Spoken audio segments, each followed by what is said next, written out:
ایک دن حضرت موسیٰ علیہ السلام نے اللہ تعالیٰ سے عرض کی، اے اللہ، میں آپ کی رحمت اور انسان کے گناہ دیکھنا چاہتا ہوں۔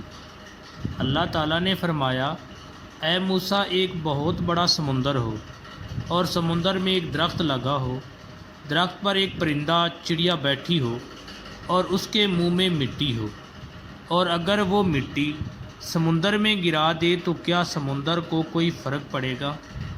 موسیٰ علیہ السلام نے عرض کی کہ اے اللہ میرے پروردگار، کوئی فرق نہیں پڑے گا۔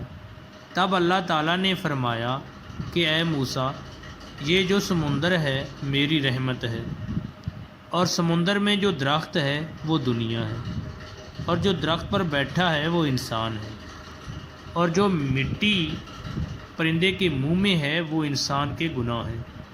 اب جیسے مٹی گرنے سے سمندر کو کوئی فرق نہیں پڑتا، ایسے انسان کے گناہ سے میری رحمت کو کوئی فرق نہیں پڑتا، تو کیوں نہ انسان توبہ کرے اور میں معاف نہ کروں؟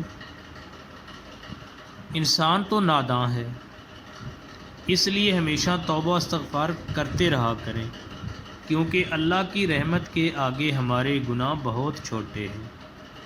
قرآن پاک میں ارشاد باری تعالیٰ ہے، ان اللہ یحب التوابین و یحب المتطہرین، بے شک اللہ توبہ قبول کرنے والوں اور پاک صاف رہنے والوں سے محبت کرتا ہے۔ سورہ بقرہ آیت نمبر 222۔ السلام علیکم ورحمۃ اللہ وبرکاتہ۔